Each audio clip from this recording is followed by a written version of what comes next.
အခုဘဝမှာပင်ပန်းနေပြီလားအလုပ်တစ်ခုလုပ်တိုင်းအဆင်မပြေဘူးလားဘလောက်ပဲစူးစမ်း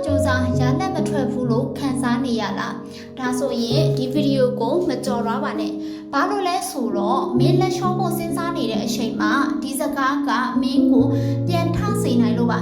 ကျွန်တော်မေးပါမယ်စပိန်စီးတာကိုပထမဆုံးသင်ခဲ့တဲ့နေ့မှတ်မိသေးလားအဲ့ဒီတုန်းကဘယ်နှခါလဲကြခဲ့လဲဘယ်နှခါနာကျင်ခဲ့လဲဘယ်နှခါစိတ်ပြက်ခဲ့လဲဒါပေမဲ့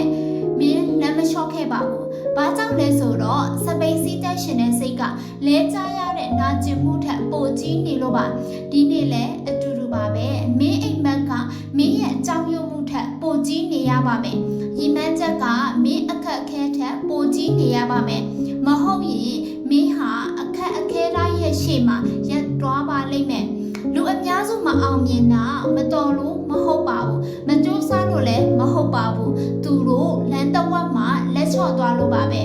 တတိယပါရွှေကိုမီးနဲ့မဆန်းပဲမတန့်စင်နိုင်ပါဘူးစိန်ကိုဖျားမပေးပဲမဖြစ်လာနိုင်ပါဘူးလူတစ်ယောက်တည်းအခက်အခဲတွေမဖြတ်တန်းပဲကြီးမားတဲ့အောင်မြင်မှုကိုမရပါဘူးဒီနေ့မင်းရင်ဆိုင်နေရတဲ့ပြဿနာကမင်းကိုဖျက်ဆီးဖို့မဟုတ်ပါဘူးမင်းကိုပိုတန်မာလာအောင်သင်ပေးနေတာပါဒီနေ့မင်းကြုံနေရတဲ့ကြာချုံမှုကမင်းဇလန်ရဲ့အဆုံးမဟုတ်ပါဘူးမင်းဇလန်ရဲ့အစာပဲရှိပါသေးတယ်ဒါကြောင့်လဲကြရင်ပြန်ထားပါမှားရင်ပြန်ပြင်ပါရှုံးရင်ပြန်စားပါနှင်းနေရင်တော့ရက်မနေပါနဲ့လူတွေရေမောရင်လည်းဆက်သွားပါလူတွေဝေဖန်ရင်လည်းဆက်သွားပါဘယ်သူမှမယုံကြည်ရင်တော့မှကိုယုံကြည်ပြီးတော့ဆက်သွားပါဘာလို့လဲဆိုတော့အောင်မြင်မှုတွေကဘယ်တော့မှမလဲကြတဲ့လူတွေအတွက်မဟုတ်ပါဘူးလဲကြတိုင်းပြန်ထားနိုင်တဲ့လူတွေဖြစ်ဖို့ပါပဲ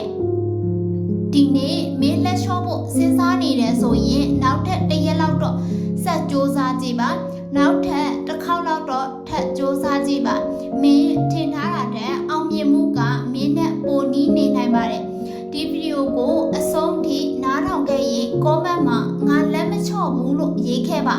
ဒါကမင်းကိုမင်းပေးတဲ့ဂရီတစ်ခုလည်းဖြစ်ပါလိမ့်မယ်